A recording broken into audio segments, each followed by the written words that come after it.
Michelle Bachmann is a member of the Permanent Select Committee on Intelligence and the Financial Services Committee. She has taken the opportunity of serving on the Intelligence Committee to regularly advocate for peace through strength to ensure America's national security.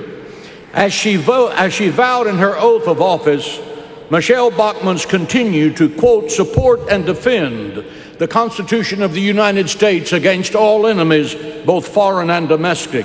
She is devoted to doing her part to ensure America's safety. Michelle Bachmann received her Doctor of Jurisprudence at the O.W. Coburn School of Law at Oral Roberts University and an LLM in tax law at the College of William and Mary.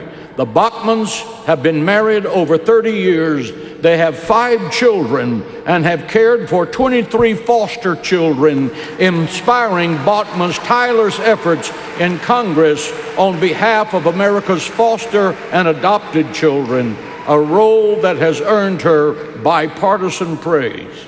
She is proud to represent Minnesota's 6th Congressional District. Will you please put your hands together and make welcome our keynote speaker and great American, Congresswoman Michelle Bachmann.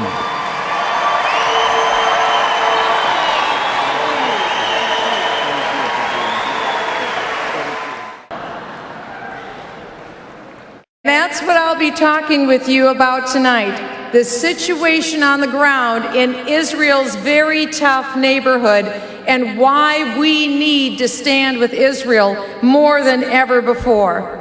Because let me clearly state from the outset, this is not about saying that all Muslims are radical. We work with peaceful Muslims, but we cannot be ignorant of the very real objective reality that there is a radical wing of Islam that is dedicated to the annihilation of Israel and to the United States of America, and they are at work today. Consider Israel's neighbor, Egypt, a radical change in just the last few months. They are now completely under control of the Muslim Brotherhood. The Muslim Brotherhood has a long history of threatening not only Israel, but the United States of America as well. And their effort to threaten jihad is legendary. In fact, I think their motto says it all. Allah is our objective. The Prophet is our leader. The Quran is our law. And jihad is our way. Dying in the way of Allah is our highest hope. 2 years ago, in fact, the Supreme Leader, Mohammed Badi, said, America is, quote, beginning to experience its end. It is heading toward its demise. America's demise is the goal of the Muslim Brotherhood. A few weeks ago, Badi used his weekly sermon to once again reconfirm his commitment to jihad against the state of Israel.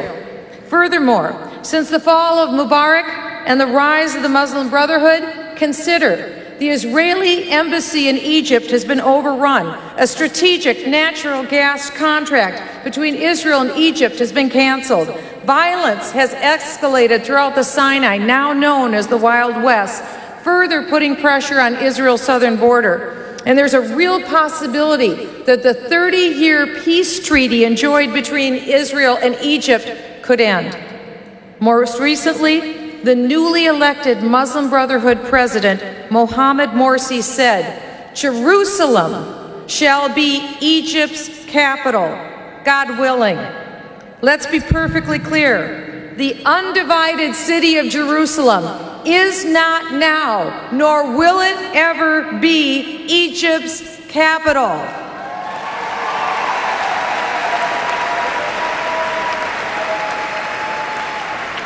Because Jerusalem is the eternal capital of Israel.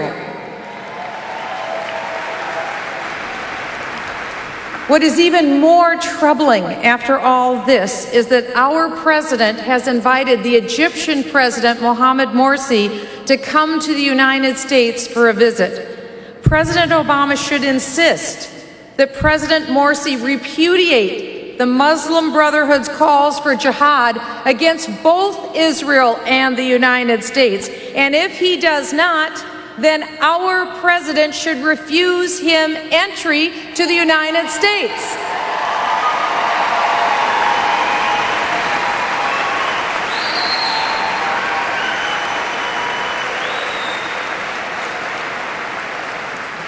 Along with President Obama's embrace of the newly elected Egyptian Muslim Brotherhood Parliament, our United States State Department just several weeks ago broke a federal law. Why would they do such a thing? Because they wanted to grant a visa to a member of a foreign designated terrorist organization. You heard me right. Not only to enter our country, as if that wouldn't be criminal enough, but also to attend a meeting inside the White House with the National Security Council. And what did this individual from a terrorist organization ask for when he was in the White House? He asked for the release of another terrorist, the Blind Sheik. The Blind Sheik is the mastermind of the 1993 World Trade Center bombing. This is reprehensible, and we need to have answers to the question, why would the State Department break a law 2 weeks ago to allow a terrorist to come into the White House and speak to the National Security Council?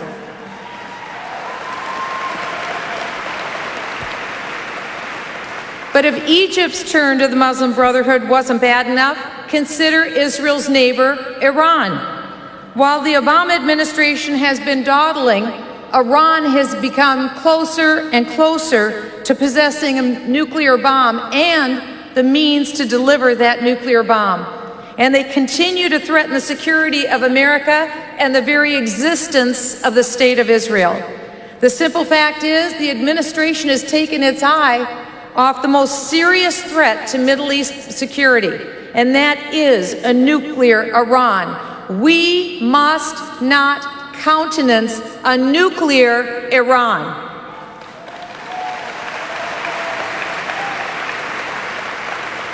How weak has our president been on the issue of Iran? In 2008, he said he would sit down with Iran without any further preconditions, and he did. When this failed, he warned Iran not to pursue their nuclear program. In fact, for 3.5 years, he has warned Iran, do not pursue your nuclear program. And the president said again, now I mean it this time, if you don't stop your program, you know, I really mean it. I'm going to warn you again.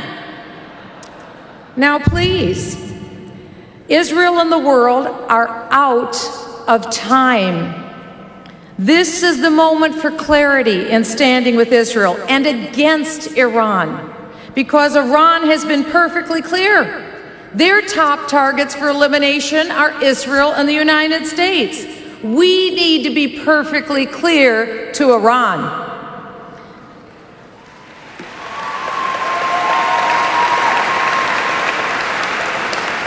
Two weeks ago, Iran bragged about another successful missile test. And on July 4th, when we were busy at picnics and parades, the commander of Iran's Air Force said that Iran had missiles aimed at 35 United States military bases as well as at Israel.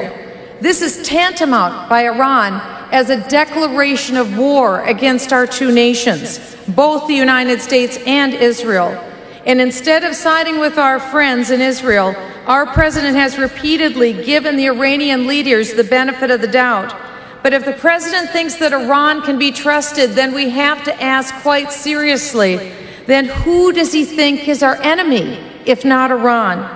In his Cairo speech in 2009, President Obama declared, Iran should have the right to access peaceful nuclear power.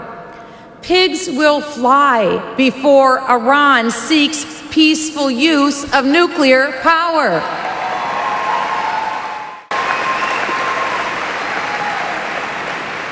The president of Iran has told us unequivocally they intend to wipe Israel off the face of the map.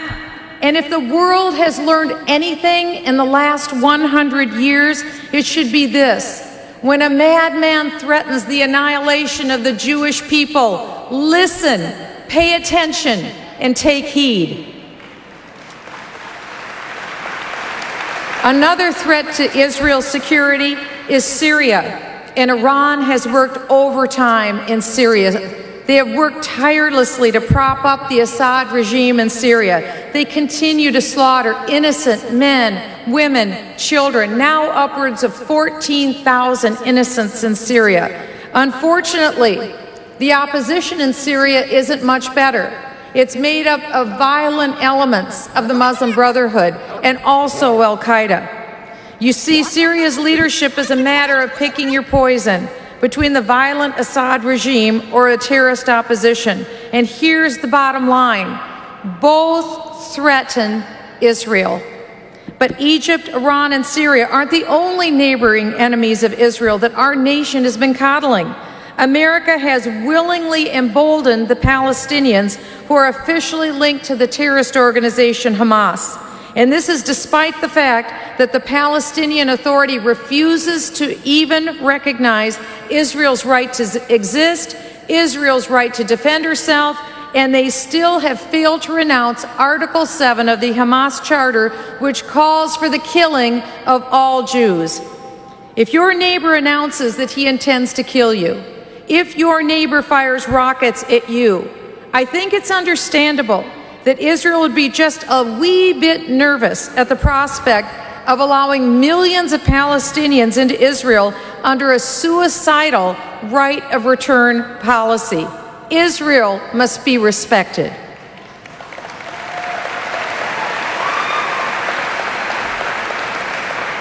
And I say, until the Palestinian Authority renounces terrorism, couldn't we at least agree to stop sending them United States taxpayer money?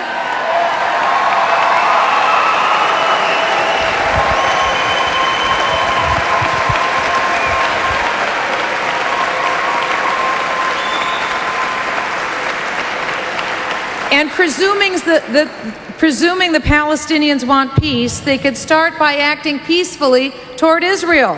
They could stop aiming rockets at innocent Jewish families and children in Sderot. But Israel faces threats from all quarters. Look to Israel's east, to the Hashemite kingdom of Jordan, where Moses looked out and saw the promised land. But today Jordan is under new pressure from elements of, you guessed it, the Muslim Brotherhood. They are seeking to bring down the kingdom of Jordan, which would destabilize Israel's neighbor and bring even more hostile foes closer to Israel's border. To Israel's north is Lebanon. In the wake of the 2006 war, Lebanon fell under the influence of Hezbollah. That's the Iranian-dominated terrorist group, which has essentially taken over the Lebanese government. And even on Israel's Mediterranean coast, she hasn't been let alone. Who can forget the Turkish flotilla that was used to protest against the Israeli-imposed embargo against Gaza? And since that time, tensions have been dangerously rising between the two nations. But instead of recognizing the threat that radical extremism presents to Israel and the United States, our government, unfortunately, unbelievably, seems to be glossing over this here at home at the worst possible time for Israel. For example, an investigation was conducted by the United States Senate Homeland Security. They did it in the aftermath of the Fort Hood tragedy. Senator Lieberman and Senator Collins wrote, and I quote, "The first thing the Defense Department must do now is explicitly identify the threat posed by violent Islamist extremism, rather than cloaking it with vague terms, such as violent extremism or workplace violence. Then our military must train service members on the signs and stages of violent extremist radicalization so it can be reported and dealt with quickly and directly. From that, you would assume that our administration is tackling and teaching about radical Islam to those who are tasked with keeping us safe: the FBI, Homeland Security, the military, Department of Justice. But let me tell you what this administration is doing. After a letter was sent to the White House and signed by 50 Muslim organizations last October 19th, this administration embarked on a purge of our security agencies regarding the teaching of the ideology of radical Islam. In addition to not telling the truth about our enemies, we have also seen unprecedented intelligence leaks. These leaks include details of Israel's plans for defending herself against Iran. Two examples come quickly to mind. In February of 2012, Defense Secretary Panetta stated he thought the Israelis could strike as early as April. In addition, in March 2012, it was leaked that the United States concluded that Israel was recently granted access to an airbase in Azerbaijan on Iran's northern border. Unfortunately, these leaks and others like them sent two unmistakable messages across the world.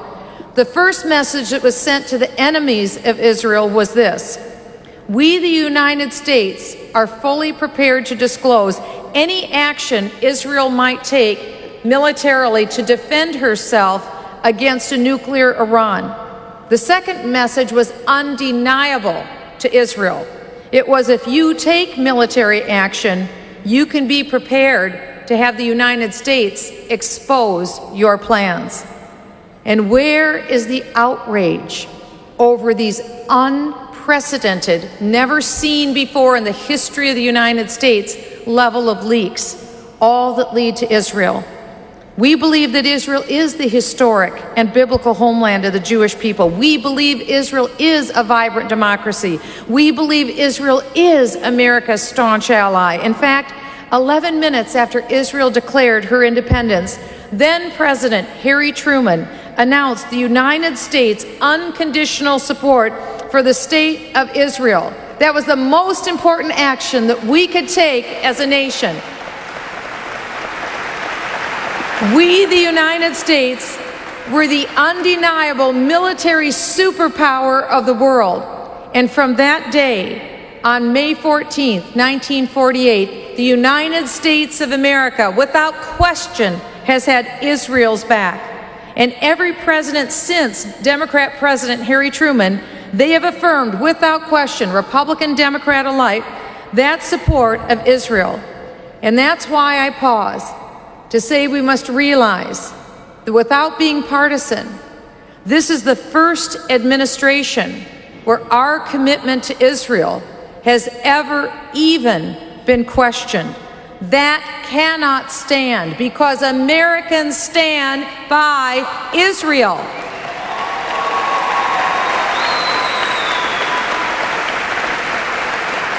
Here is what I believe we must do today to stand by Israel. Number one, Jerusalem is, without a shadow of a doubt, Israel's undivided capital. And therefore, since our government has failed to move our embassy to Jerusalem, do it.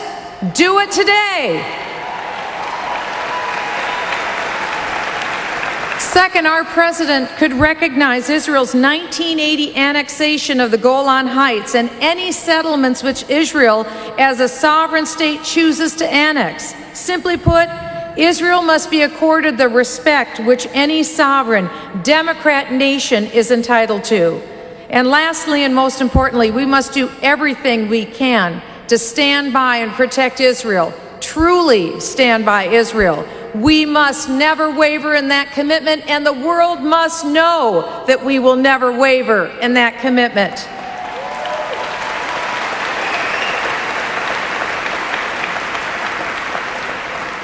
We stand here together as biblical believers in God's promise to Abraham through Isaac in Genesis. And we believe that God blesses those who bless Israel. And our longing for the rebuilding of Israel was realized miraculously May 14th, 1948, when Israel was literally reborn in a single day. The rebirth of Israel is a part of America's national heritage too, because our immediate and ongoing support of Israel is part of the reason that we have been so singularly blessed as a nation.